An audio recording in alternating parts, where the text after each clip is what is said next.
Hi, Marnie. I'm so excited to have you on the podcast today. I've loved getting to know you and all the incredible things that you have done in your life. You've really impressed me with all of the things that you've done. So I'd love to ask you, first of all, what is the current dream? I know you've been a musician and a singer. You do this incredible voiceover work. You've had some thriving businesses, but what is the thing that is really, oh, and you're an author, which is amazing. What is the current thing that's like on the top of your heart right now? Honestly, my podcast is the newest venture that I've just leaned into. Yay. Oh, Life is delicious. And it took me a long time. I've been wanting to do this forever. And I think the reason I was holding back is because I couldn't figure out which lane to go in. I'm a self proclaimed foodie. I had a restaurant for years, and I'm also a wine rep. So, food and wine is a really big deal to me. But I've also been, really involved in self help and following that path and spirituality and law of attraction and all those things. So Yeah. that's a big piece of my personality and what I work towards as well. So I was just trying to find something that would kind of give me an umbrella where I could Yeah. put all the things I love to do, and Life is Delicious was the perfect fit. So yeah, I just launched it back in November. So Oh, I love that. And I totally relate to this idea of how do I take all of me, which is so varied and so dynamic, and there's so many pieces, and they don't feel like they could ever all fit into under one roof. How do I take all of yeah, me and put it into one thing that makes sense and feels like I could pour my whole heart into it, but it really encompasses all of me? exactly. And so that's why this is kind of fun, because I've got right at the moment, I'm currently doing kind of a Monday interview episode. And then I do sort of a bite size Wednesday episode, which is more just, how to get over the hump of the week and just some, advice and that sort of thing. And then I'm working on getting into doing a Foodie Friday, which will be probably more interviews, and it'll encompass some cooking and some chefs and hopefully some winemakers. And so lots of I fun things to love do. it. Okay, so I love how this incorporates, it definitely incorporates food because the name is Life is Delicious and you're going to have Foodie Friday, but it also encompasses your beautiful voice and your ability to speak to people's hearts. So talk about how for a second you've been able to do that and incorporate, your speaking skills into this podcast.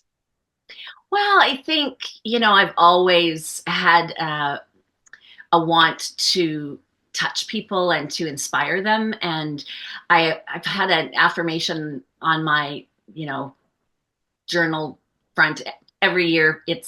I want to use my voice to lift and inspire the world. So that's sort of when this started to come to fruition. I was like, okay, that makes sense to me. And that's been a long time coming. So yeah, I've been really excited about bringing this in. And I think the Life is Delicious piece, the reason that it fits so well is because my tagline for that is I want to teach people how to write their own recipe for a life that feeds their soul. And so Mm, that's my mission.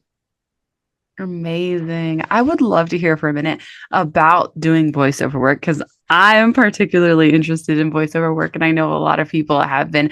How did you get into that, and how has that worked in your life? Well, that's it's kind of an interesting story. I started out as you. We have so much in I common, as know. we started to talk about. I too am a singer, as are you, and I sort of trained to be a singer. And then I had two little boys, and I just, I my big dream was to be a professional singer. But then I just really had the calling of mom on my heart, and that just felt like a stronger pull. So I stepped back from the voice singing specifically. And then I was doing some real estate. I was a realtor for about 10 years with my husband, and we just started doing videos of our listings, and I voiced a few of them over, and I had such an amazing feedback from people. They just kept coming to me going, oh, I could just listen to your voice all day. And I was just like, really? That's crazy.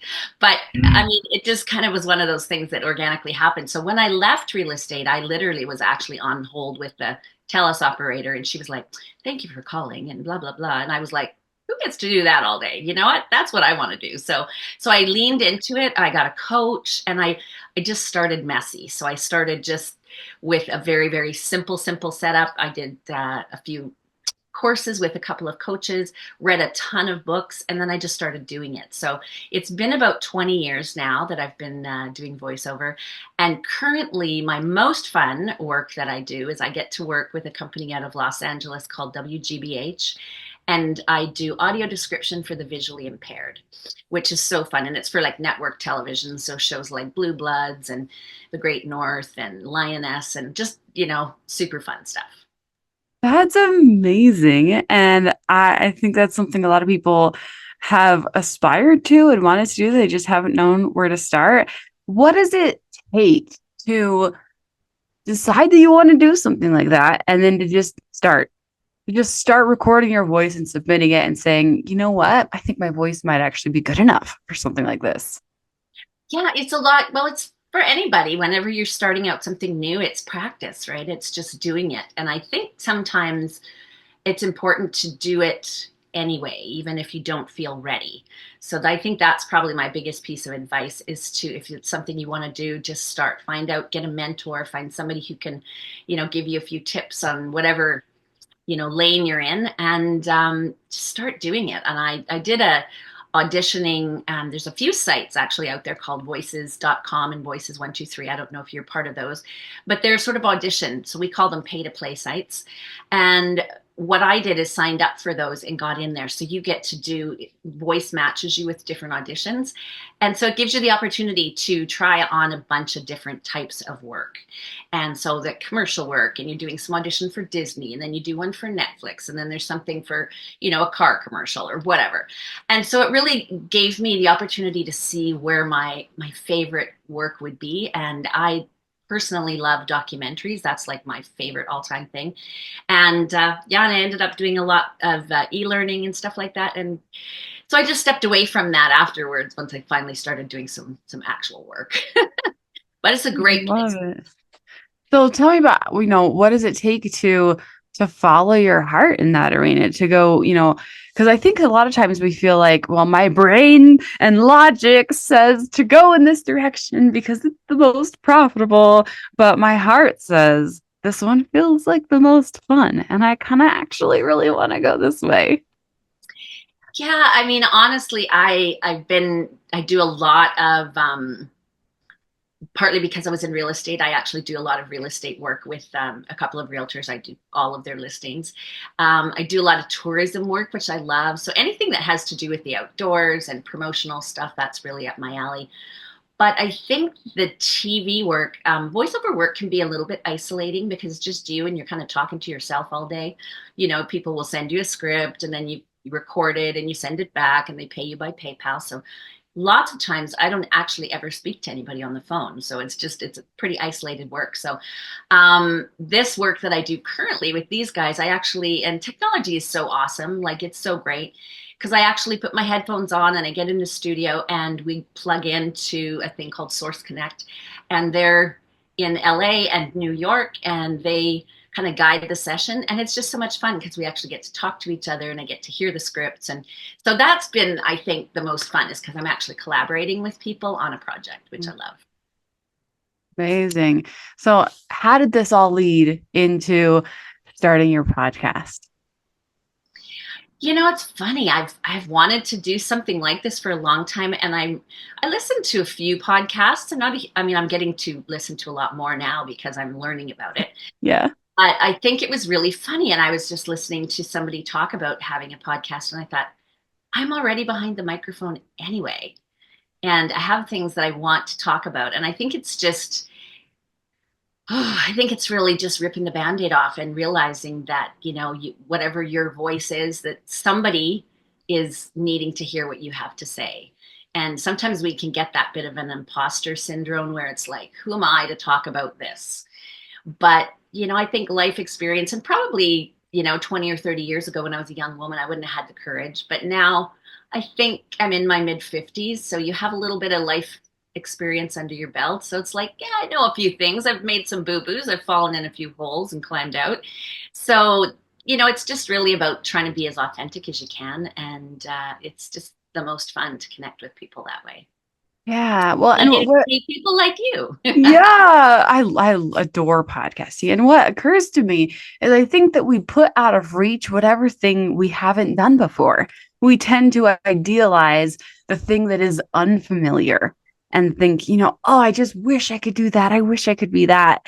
And it feels out of reach and it feels special because we haven't done it before. And so as I look at voice acting, I'm like, ooh, how fun to do that. I would love to do that more. And I've done a little bit of it and it's really fun. But as a podcaster, I'm like, oh, there are so many people who look at podcasting and go, I want to do that. What courage it takes to sit and do that. And as you were talking, I was going, oh, yes, doing voiceover work is incredible and so much fun. But you are reading other people's scripts, you're reading other people's words and ideas, and they're not your own. And Yeah. what a gift it is that as a podcaster, I get to come and say whatever I want. And I get to come and interview so many incredible people. And I get to have my own platform and my own show where my ideas are at the forefront. And for you, that's your dream. And it was once my dream where I'm now a podcaster. And now so are you. Like you are a podcaster. And it's just this idea of be the dream, like you get to be it. Like we hold it out of reach, but we can actually just be it now. Yeah, what's really interesting about doing the podcast is it actually, I think it's the first thing in line that I started, and then right away I knew I wanted to write and publish books. And I have done that before, but this is very personal work. And it's what I wrote as a book called Happy is Not an Accident. And it's really it's kind of like a guide that kind of goes along with the podcast because Yeah, it's about designing a life that you love. And so I think what's really cool is when you leap into one area, sometimes it allows you to have faith and courage to try other things that maybe you haven't done before. And I'm absolutely. having such a blast, creating new things and realizing I have a lot more to say than I actually thought. Right. Well, and what I've seen in my podcasting journey is that podcasting is such a growth experience. And I think we find this in a lot of different areas, like being an entrepreneur and building a business is such a personal growth journey. Writing a book is such a personal growth journey. And so many of these areas overlap and go hand in hand as we just evolve into our next best self. And we just 100%. we become better and better. And then we realize, wait, yeah, I have all this to say. Wait, I could also write it and it becomes I could sing it, I could say it, I could write it, I could paint it, I can do all of these things and change the world in all of these different ways. Well, yeah, and I think, for me personally, and I would imagine just knowing you this short time I have, us creatives tend to need to wear more than one hat. I know for me, I need to be able to wear a lot of different hats and I need to be able to express myself in different ways. I also make jewelry and do things like that. And that's my tangible, get my hands into it. Yeah. And the writing is a different, creative space.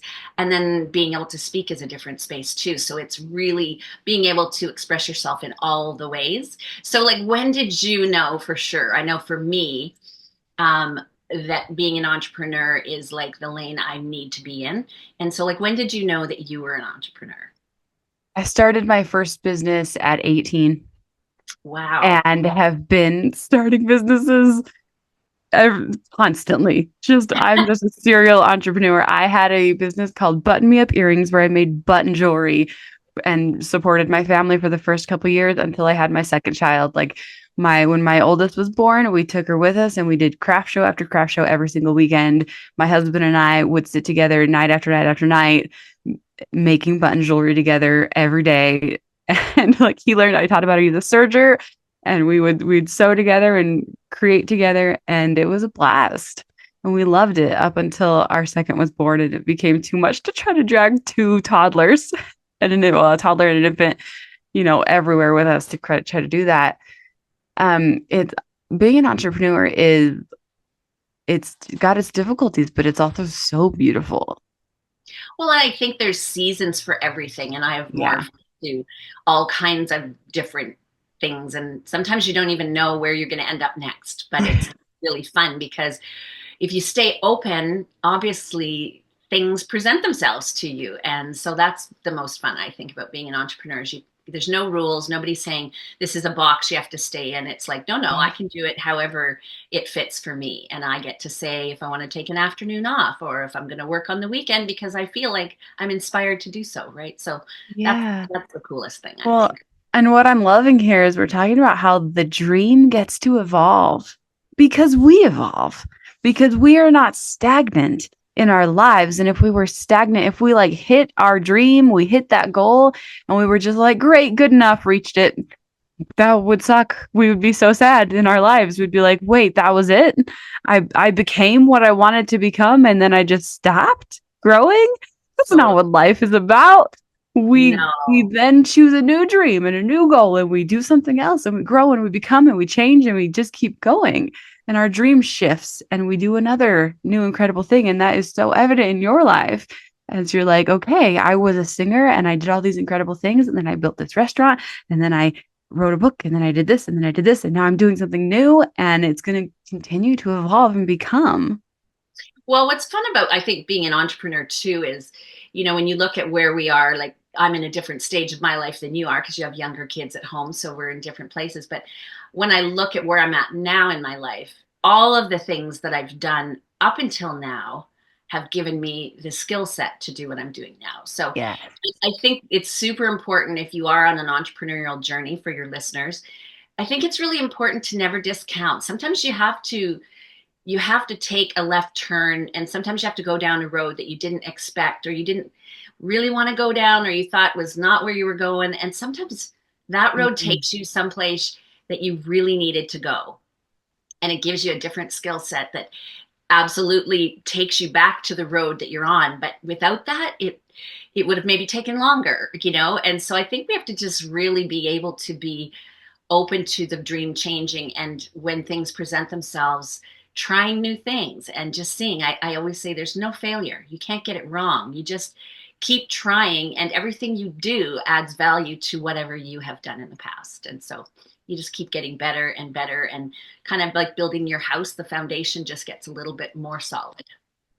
I love it. It all makes us who we are and appreciating every step of our journey, even when those steps felt like missteps, even when those steps felt like we wish that we hadn't had to take those steps. I mean, I had a whole decade where I was like, oh, well, that was a waste. Like, wish, come on back. And then having to look at that and go, no, there was so much growth, so much learning, so much becoming, like appreciating every past version of ourselves is so incredibly important, even though it can be hard to do at times. Yeah, and I think sometimes I like to use the term show through talents. I think sometimes when we're, especially if we're creative or if we're entrepreneurs, we discount the things that come easily to us. And so Mm. something, maybe you're just really like, as being a singer, singing was just something I always loved to do. And so I'm so grateful that my parents listened to me. And when I was like 11, they said, you need to take some voice lessons because this is a God-given talent for you. And I was like, I'm in, let's do it.